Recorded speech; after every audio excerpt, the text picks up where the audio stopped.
রূপালী নদী রূপ দেখা তোর হইয়াছি পাগল আমি রূপ দেখা তোর হইয়াছি পাগল রূপালী নদী রে রূপ দেখা তোর হইয়াছি পাগল কত রূপের সোনা নয়ন কোনা কত রূপের সোনা নয়ন কোনা নামছে রূপের ঢল রে নামছে রূপের ঢল রূপ দেখা তোর হইয়াছি পাগল আমি রূপ দেখা তোর হইয়াছি পাগল রূপালী নদী রে।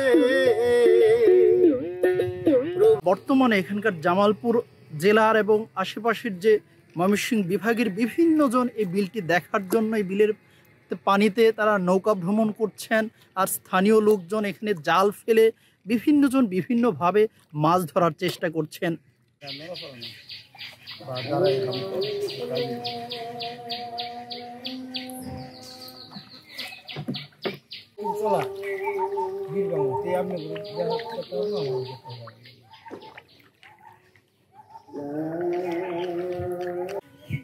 এই বিলে রৌমারী বিলে পানি আসার কারণে মূলত এখানকার যারা স্থানীয় লোকজন আছেন, যাদের নৌকা ছিল না বা নৌকা ছিল ভেঙে গেছে, তাদের এই নৌকাগুলো নতুন করে গড়ছে।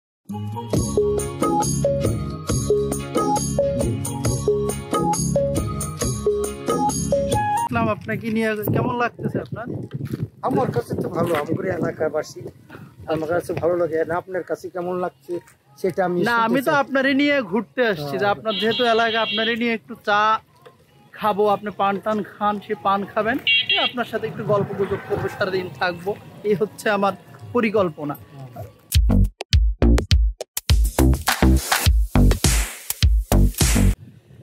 বীরবাংলা চ্যানেলের আজকের এই ভিডিওতে আমরা স্বাগত জানাচ্ছি আপনাদের এই জামালপুর উপজেলার মেলান্দা উপজেলার রৌমারী বিল থেকে।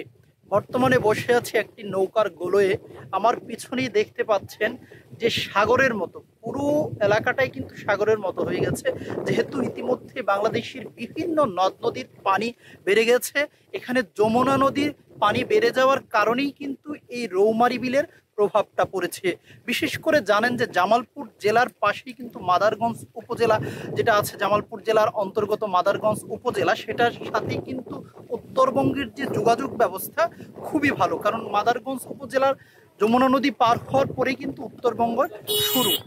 সেখান থেকে সেই পানিটা বেড়ে যাওয়ার কারণেই কিন্তু এই রৌমারী বিলের উপর প্রভাবটা পড়েছে। যদিও বৈশাখ মাস আসে, চৈত্র মাসে এটার পানি তেমন থাকে না, অল্প কিছু থাকে, যেখানে স্থানীয় জেলেরা যারা আছেন, স্থানীয় লোকজন আছেন, তারা কিন্তু এখানে প্রচুর পরিমাণে মাছ ধরেন। আজকে একটু আমরা এই চ্যানেলের মাধ্যমে এখানকার পানি বেড়ে যাওয়ার কারণে এই রৌমারী বিলের সৌন্দর্যটা এখানে কিভাবে আসবেন সেই বিষয়টাই একটু আপনাদের তুলে ধরছি। পাশাপাশি এই মেলান্দা উপজেলার একজন প্রখ্যাত বাউল মতি পাগলার গানও কিন্তু আমরা এই ভিডিওর মাধ্যমে এই দৃশ্য দেখানোর পাশাপাশি ওনার গানগুলো একটু আপনাদের শোনাবো।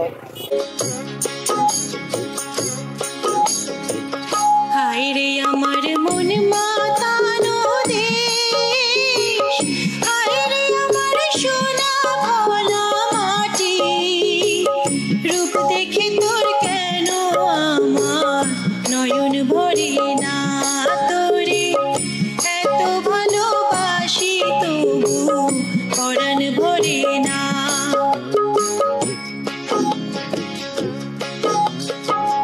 হায় রে আমার মন মাতানো দেশ, হায় রে আমার সোনা ভোলা মাটি, রূপ দেখে তোর কেন আমার নয়ন ভরে না, তোরে এত ভালোবাসি তবু পরাণ ভরে না।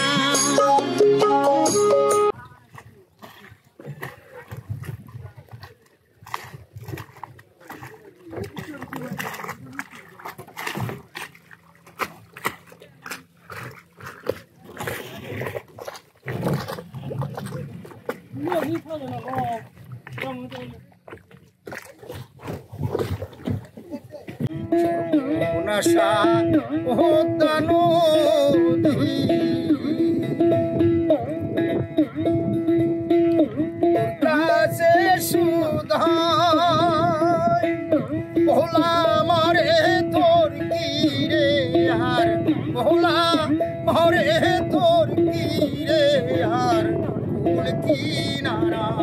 নাই নদী কুল কিনারা নাই নদী কুল কিনারা নাই। নৌকায় উঠে আপনাদের এই এলাকাটায় যে বন্যা কবলিত, বিশেষ করে যমুনা নদীর পানি বেড়ে যাওয়ার কারণে পুরো এলাকাটাই কিন্তু আশেপাশে যারা এখানে থাকেন স্থানীয় লোকজন কিন্তু অনেকের বাড়িঘরই কিন্তু পানির একবারে ডুবে যাওয়ার উপক্রম হয়েছে।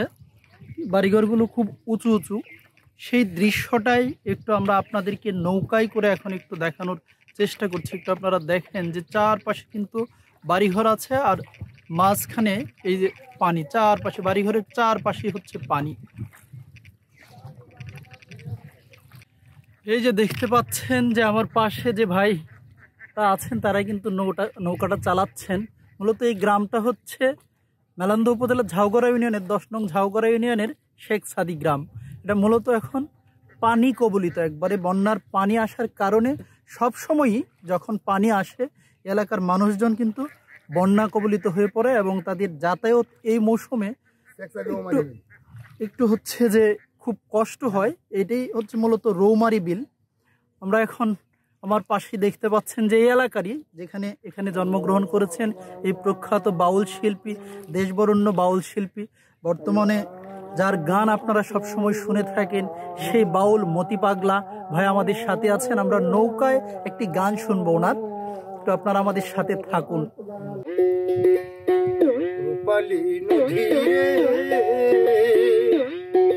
রূপ দেখা তোর হইয়াছি পাগল আমি, রূপ দেখা তোর হইয়াছি পাগল। রূপালী নদী রে রূপ দেখা তোর হইয়াছি পাগল। কত রূপের সোনা নয়ন কোনা, কত রূপের সোনা নয়ন কোনা, নামছে রূপের ঢল রে, নামছে রূপের ঢল। রূপ দেখা তোর হইয়াছি পাগল আমি, রূপ দেখা তোর হইয়াছি পাগল। রূপালী নদী রে রূপ দেখা তোর হইয়াছি পাগল। এই বাঁকা গায়ের পথে পথে রূপালী তোর ঢালার সুতে, বাঁকা গায়ের পথে পথে রূপালী তোর ঢালার সুতে। উজান বাটির দাঁড়ার সাথে, উজান বাটির দাঁড়ার সাথে রূপ করে ঝলমল রে, রূপ করে ঝলমল। রূপ দেখা তোর হইয়াছি পাগল আমি, রূপ দেখা তোর হইয়াছি পাগল। রূপালী নদী রে রূপ দেখা তোর হইয়াছি পাগল। আপনি আমরা করেন ঢাকা থেকে যদি আসে হাইলাম গেট পারি, জামালপুর গেট পারি, গেট পার থেকে ডাইরেক্ট আসতে হবে হাজিপুর 30 টাকা ভাড়া। হাজিপুর থেকে 5 টাকা ভাড়া নেবে আনারবাড়ি ঘাট, আনারবাড়ি ঘাটে থেকে রৌমারী বিলে আসলে 10 টাকা ভাড়া লাগবে এই পর্যন্ত। আচ্ছা, ধরেন যে কেউ জামালপুরে নেমে সরাসরি আসতে চায়, তখন অটো নিলে কত টাকা পড়বে সেটা বলেন। কত অটো নিলে আপনার পাবো 30 আর পাবো 15, তাহলে হয়তো আছে আপনার 45। না, যদি এই যে রিজার্ভ করে নিয়ে আসতে চাই তখন কত টাকা পড়ে? 100 টাকার মতো না 150 টাকা? রিজার্ভ করে আসলে 150 টাকা পড়বে। 150 টাকা এই রৌমারী বিল পর্যন্ত। রৌমারী বিল। আপনাদের একটু বলে রাখি, যারা বিশেষ করে সতর্কতামূলক একটা কথা বলে রাখি যে বাংলাদেশের বিভিন্ন জায়গায় কিন্তু বন্যা হচ্ছে এবং পানি বেড়ে গেছে। বেড়ে যাওয়ার কারণে অনেকেই পরিবার নিয়ে, বন্ধুবান্ধব নিয়ে বিভিন্ন জায়গায় ঘুরতে যাচ্ছেন।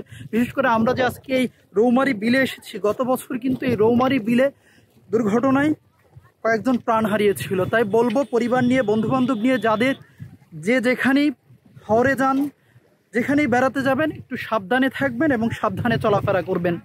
আর নদীতে যদি গোসল করতে চান খুবই সাবধানতা অবলম্বন করবেন, কারণ এই ঘুরতে এসে, আনন্দ করতে এসে যদি প্রাণটাই চলে যায় তাহলে সেই ঘোরার কোনো অর্থ হয় না।